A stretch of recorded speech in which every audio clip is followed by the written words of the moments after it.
Olá, tudo bem? Acompanhe agora mais um Universiência, um programa fruto da parceria entre TVs e instituições públicas de ensino superior nordestinas. Aqui, a gente conhece as produções científicas destas instituições. Veja agora algumas delas. Pesquisadores do IFE baiano investigam áreas e períodos do ano com maior ocorrência de incêndios florestais no estado da Bahia. Pesquisa da Universidade Federal de Pernambuco revela a descoberta de 2 novas espécies de lagartos no Nordeste brasileiro. E você ainda vai conhecer tudo a respeito de um idioma que já foi o mais falado no norte do Brasil e hoje tem pouco mais de 6.000 falantes. Tudo isso e muito mais você confere agora no Universiência.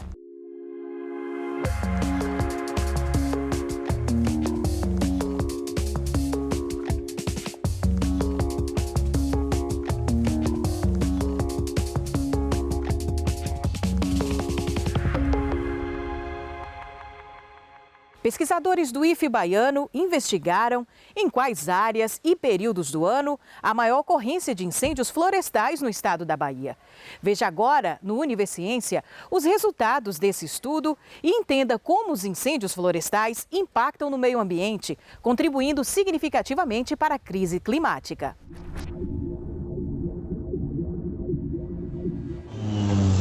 Os incêndios florestais causam destruição por onde passam, impactam a fauna e a flora dos ecossistemas e liberam na atmosfera grandes quantidades de gases de efeito estufa, contribuindo para o aquecimento global. Com um olhar regional para a questão, um estudo realizado no Instituto Federal Baiano buscou investigar a variação espaço-temporal da ocorrência de incêndios no estado da Bahia. A gente conseguiu, portanto, identificar quais são os municípios onde se tem um maior registro de queimadas e de incêndios florestais, ou seja, de focos de queima. E a gente conseguiu determinar também quais são os períodos mais críticos do ano. Na maior parte da Bahia, a gente conseguiu perceber que os meses seriam os meses de agosto, setembro e outubro. E com relação à variação espacial, a gente percebeu que principalmente a parte oeste da Bahia e a parte sul estão os municípios em que apresentaram a maior densidade de focos de queima, enquanto que as regiões Nordeste e a região Norte são as regiões com o menor registro de queimadas. Todos esses dados que a gente coletou para esse estudo, eles foram obtidos a partir do satélite Aqua, que é um satélite da NASA que está em órbita no nosso planeta e ele consegue identificar essas áreas que estão queimando, né? Outro dado obtido com o estudo foi de que aproximadamente 75% da área territorial da Bahia está classificada dentro dos grupos alto, muito alto e extremo de risco de incidência de focos de queima. O que isso significa dizer? Que 75% do território da Bahia apresenta um potencial elevado de ocorrência de focos de queima, de registro de focos de queima. Dados como o dessa pesquisa ajudam no planejamento de políticas públicas de prevenção e combate aos incêndios florestais, ajudando, por exemplo, no trabalho de quem atua diretamente no combate ao fogo. Utilizando os dados do INPE, a gente tem condições de identificar determinados pontos de calor e ver que aquilo ali está um pouco fora do normal, né? E aí a gente pode entender que ali tem uma possibilidade de um incêndio florestal e aí a gente passa a verificar em loco essa situação. Mas na maioria dos casos, as solicitações chegam através dos municípios. O que é unânime na opinião de cientistas e de quem atua no dia a dia do problema é que a informação é uma peça-chave para evitar a formação de incêndios. O primeiro passo é entender como eles são causados. No Brasil, cerca de 99% dos incêndios eles são originados a partir de ação humana, ou seja, a partir de fatores antrópicos. Digamos que a gente tem essa área aqui, por exemplo, essa área aqui em amarelo. Essa área representa o terreno de um fazendeiro. E esse fazendeiro ele vai empregar o fogo na sua área para limpar seu terreno. Digamos que tem muito mato lá crescendo e ele quer fazer essa limpeza para estimular o nascimento de gramíneas, para o gado se alimentar, ou então para plantar alguma coisa. Então ele vai fazer uma queimada. O que é queimada? Queimada é o uso do fogo de maneira controlada. Mas se esse pecuarista, se esse agricultor, ele não tomou os devidos cuidados, ele iniciou a queima aqui e chegou aqui, o fogo acabou invadindo a outra área, acabou invadindo um terreno do vizinho, ou então uma área de conservação, ou então uma área conservada lá com qualquer tipo de vegetação, a gente já chama de incêndio florestal. Porque incêndio florestal é o fogo descontrolado. Em determinadas regiões do nosso estado, a gente já identificou que algumas pessoas colocam fogo para que posteriormente elas possam lotear um determinado terreno, né? Então, existem várias circunstâncias que a pessoa utiliza do fogo, né, equivocadamente para obter os seus lucros, os seus objetivos e acaba desenvolvendo um incêndio florestal. Só para você ter ideia, no Brasil, cerca de 70% dos gases do efeito estufa que são lançados aqui no Brasil, eles são diretamente relacionados com atividades de desmatamento e com atividades de queima e de incêndios florestais. Então, nós temos um problema muito sério, que é justamente essa associação, desmata e queima. Porque, por exemplo, na Amazônia, nós temos uma floresta tropical úmida, uma floresta tropical verde. Então, se a gente chegasse lá com fósforo, com isqueiro, tentasse originar um incêndio, a gente dificilmente conseguiria. Por quê? Porque é uma floresta verde, uma floresta úmida. Isso quando ela está conservada, tá?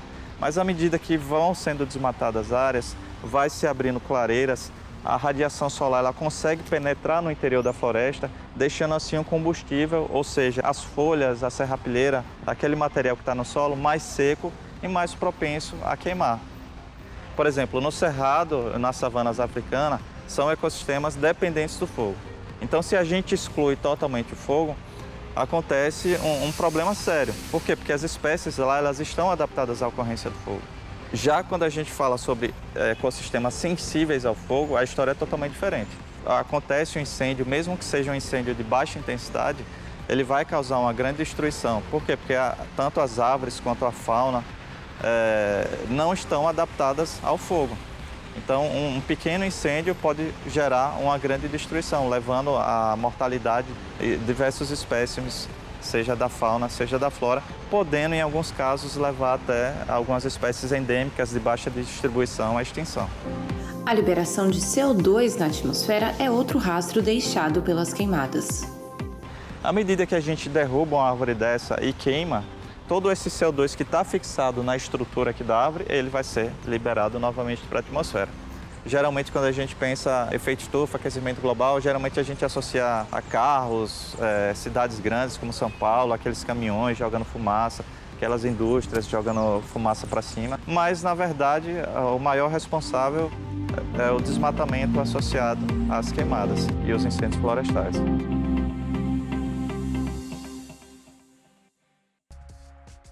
Veja daqui a pouco 2 novas espécies de lagartos encontradas no Nordeste brasileiro.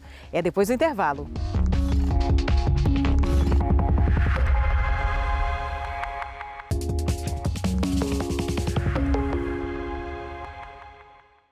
E tem novidade na fauna brasileira. Uma pesquisa da Universidade Federal de Pernambuco revela a descoberta de 2 novas espécies de lagartos no Nordeste. Uma das principais diferenças para outras espécies já identificadas, além do fator genético, é o tamanho maior do corpo, que pode ultrapassar 17 centímetros da ponta do focinho até a ponta da cauda. E os cientistas ressaltam a importância dos estudos desenvolvidos a partir de agora. Afinal, conhecer é importante para preservar. Bom, eu sou Marcos Ribeiro, eu sou biólogo, formado pela Universidade Federal de Alagoas e mestre em Biologia Animal aqui pela Universidade Federal de Pernambuco. Atualmente eu sou doutorando também por esse mesmo programa de pós-graduação aqui na UFPE. O meu atual projeto de doutorado ele é intitulado Revisão Taxonômica do Gênero de Geckos Neotropicais Filopessos, que é um gênero de lagartixas que está amplamente distribuída na América do Sul e que atualmente sabe-se que na verdade corresponde a mais espécies do que se imagina. Nós utilizamos de informações contidas no DNA e na morfologia para diagnosticar e descrever pela primeira vez formalmente para a ciência essas 2 espécies, que são facilmente, digamos assim, distinguidas daquilo que ela era chamada anteriormente pelo tamanho, o maior tamanho, que pode chegar aí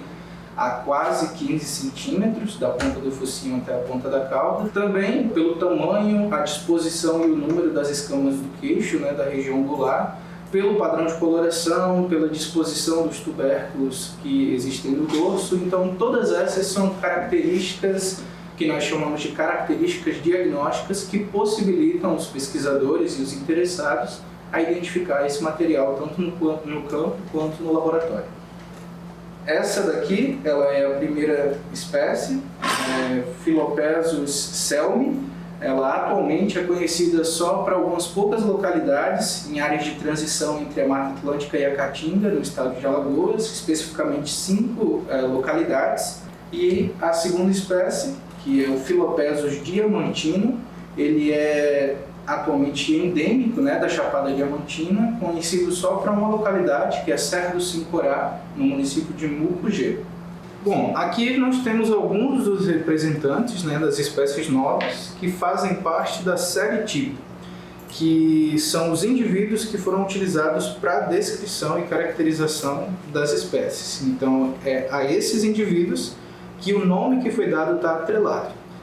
Quando nós vamos analisar a morfologia, né, ao menos nessa pesquisa em específico, nós coletamos ao menos 50 caracteres de cada indivíduo.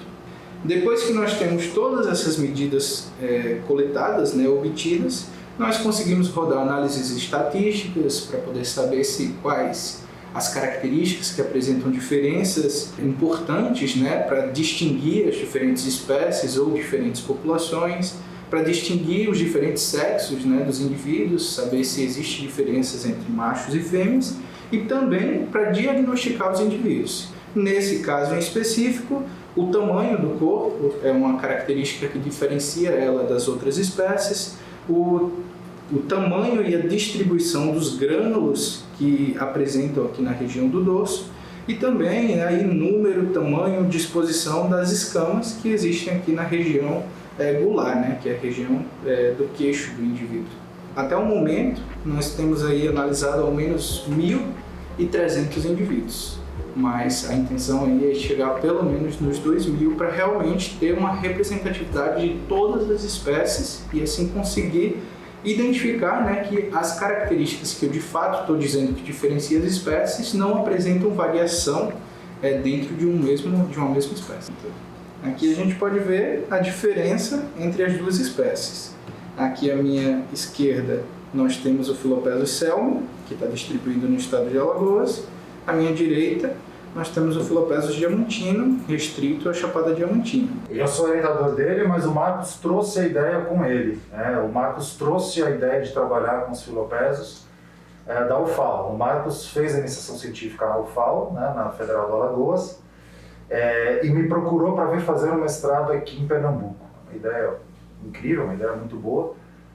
Eu topei na hora e a gente está trabalhando em parceria. O Marcos fazendo doutorado, eu oriento.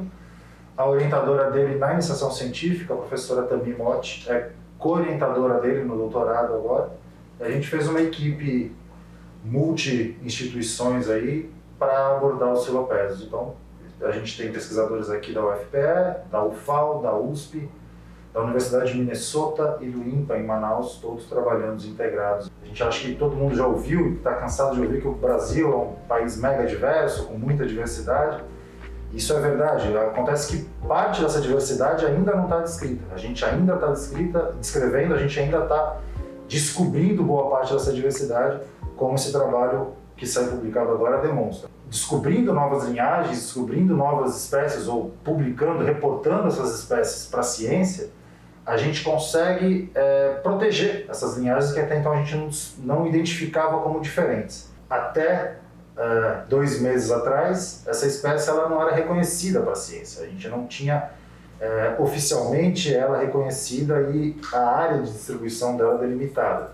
Com a publicação do artigo, ela está oficialmente reconhecida pela ciência e os próximos passos agora é que os órgãos ambientais, fiscalizadores, tanto locais, né, do estado do Alagoas, do Sergipe, eventualmente, Pernambuco e os nacionais, o CMBio, o IBAMA, reconheçam essa espécie, tomem ciência dessa espécie e passem a considerar essas espécies nas listas de espécies ameaçadas e de áreas prioritárias para conservação. A Chapada Diamantina já é uma área prioritária para conservação.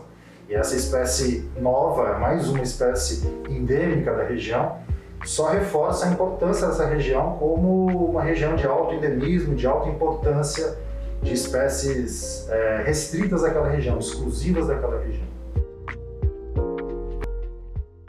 Todos os anos, as baleias jubarte se deslocam da Antártida até a costa brasileira para se reproduzir nas águas do nosso país por conta das condições favoráveis da temperatura.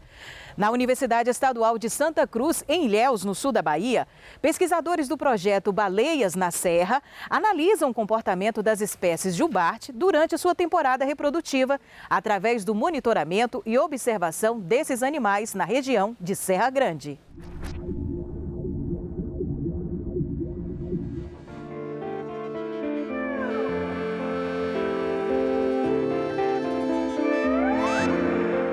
A grande motivação para o início do projeto foi a plataforma que a gente se encontra, que é muito singular e especial para o estudo, principalmente das baleias jubarte. E o porquê disso? Porque a gente se encontra na região de Ilhéus e Itacaré, onde a plataforma continental é mais estreita em toda a costa do Brasil. Então isso faz que a gente tenha uma distância curta próxima à costa, onde a profundidade é baixa. Então isso favorece a aproximação das baleias à costa. E temos um ponto alto para a observação das baleias também muito perto da linha da costa. O objetivo principal é a conservação da espécie, né? E para conservar, nada melhor do que você entender o que está acontecendo com os indivíduos. Se você não conhece o animal que você está trabalhando, não tem como você propor uma medida de mitigação, não tem como você conservar essa espécie. Então a gente estuda de fato o comportamento, o uso de hábitat, o movimento dela na região para poder estar inferindo do que esses indivíduos, né, precisam, quais são os potenciais impactos. A gente utiliza predominantemente duas metodologias. Uma que nós chamamos de monitoramento visual através do ponto fixo, então nós chamamos de Mirante Serra Grande, de terra, né? Nós não precisamos de ir para o mar, a gente consegue neste local observar as baleias de terra e então a gente usa binóculos, usa um equipamento chamado de estação total, que nos permite ter uma ampliação muito grande, nos permite contar o número de baleias, entender a composição do grupo, registrar a posição delas na água para entender as rotas delas aqui na nossa região.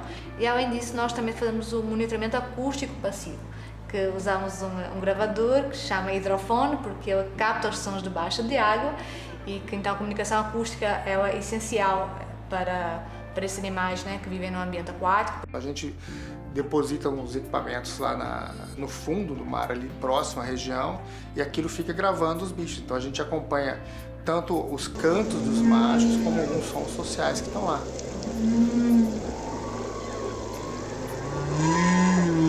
Você programa o quanto ele vai gravar, a hora que ele vai gravar, a frequência que ele vai estar sensível para gravar, e aquilo fica no mar por muito tempo. A gente tem observado que o número de baleias tem aumentado bastante desde 2014. A gente tinha uma média de baleias que a gente observava, 2, 3 baleias em média por hora.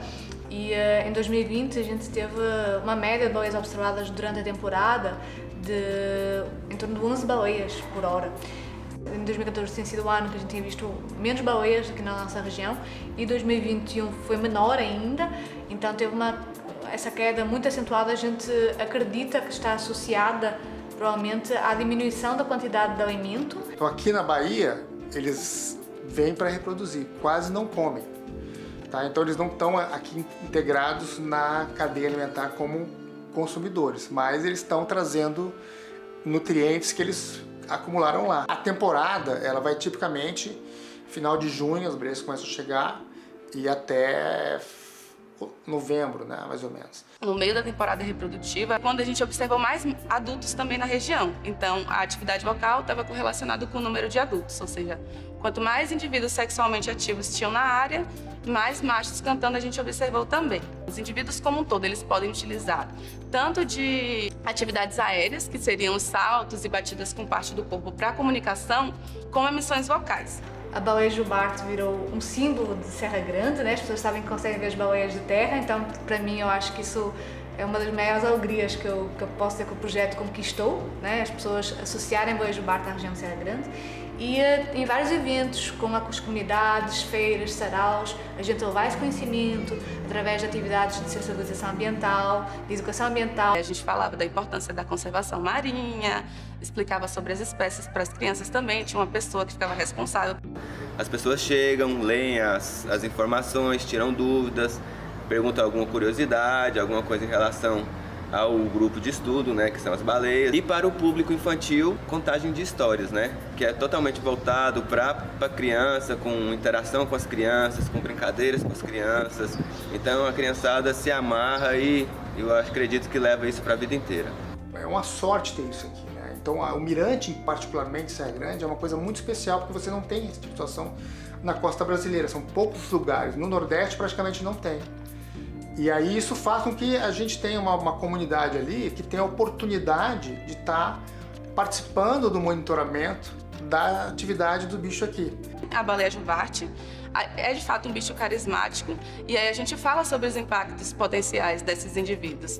E aí as pessoas começam a se atentar mais à conservação marinha como um todo e aí acaba indo para um aspecto mais amplo, não só aquele indivíduo, mas o ambiente que ele vive e, consequentemente, outras espécies vão estar incluídas naquilo ali. Esse tipo de pesquisas são super interessantes de fazer, porque tem um interesse muito grande da população, da comunidade em geral, e faz com que não só os organismos, as baleias, né, os organismos aquáticos, mas também você começa a prestar atenção no oceano, no mar e coisas assim. Então, as baleias ajudam a população a prestar atenção no oceano, então é muito interessante por conta disso.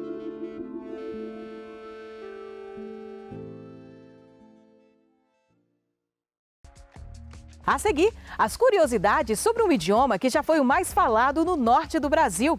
É depois do intervalo.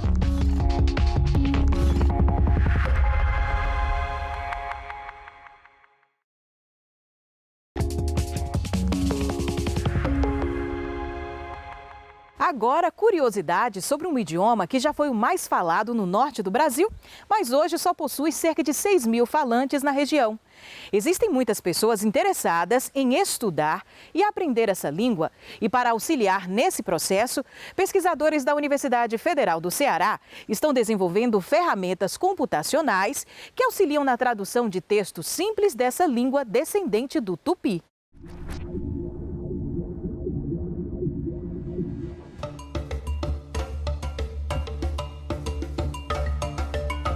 O Nhangatu nós podemos resumir como a única língua viva descendente do tupi, desse tupi que os portugueses encontraram falado na costa, que foi descrito pelo padre Anchieta em sua gramática, publicada em 1595, nas últimas décadas do século XVI.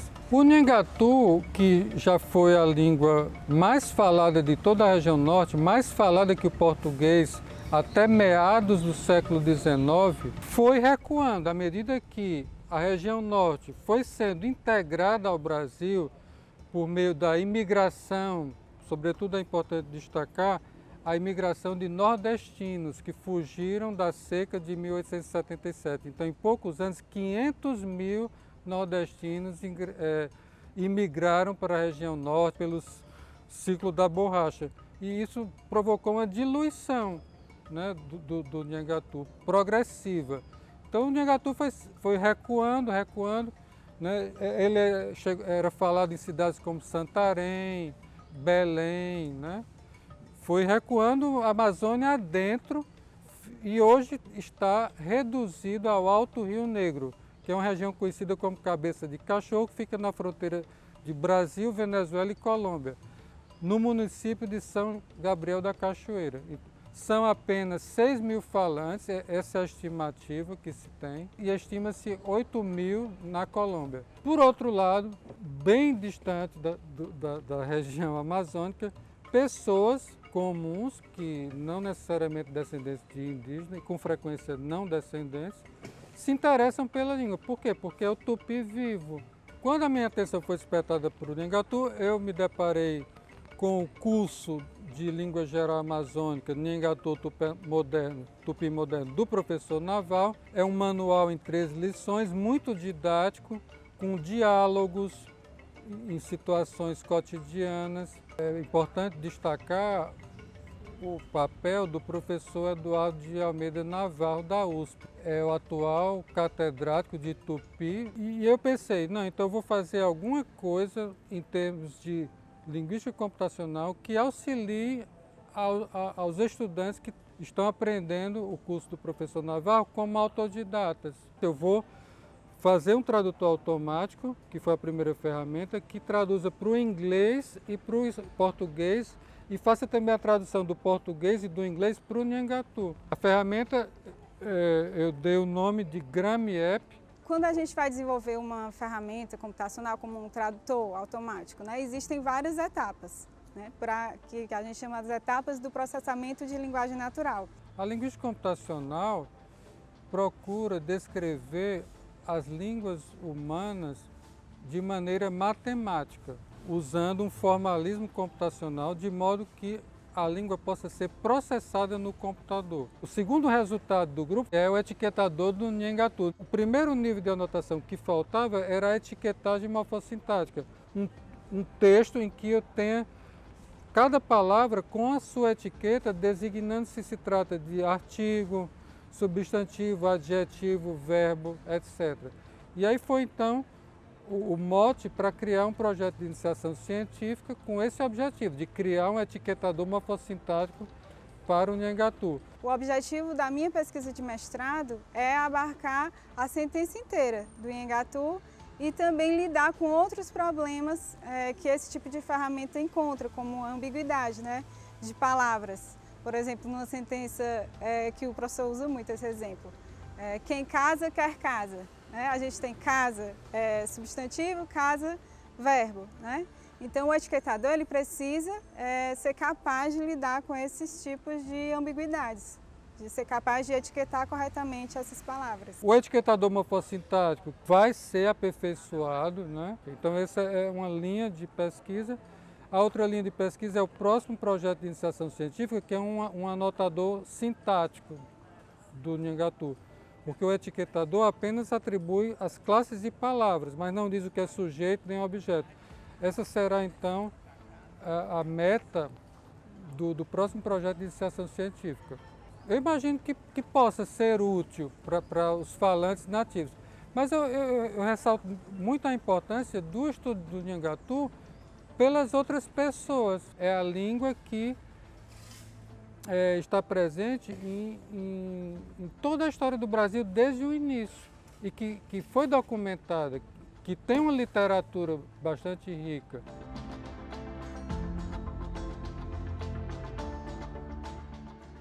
E o Univerciência de hoje fica por aqui. O próximo programa traremos mais pesquisas para você conhecer.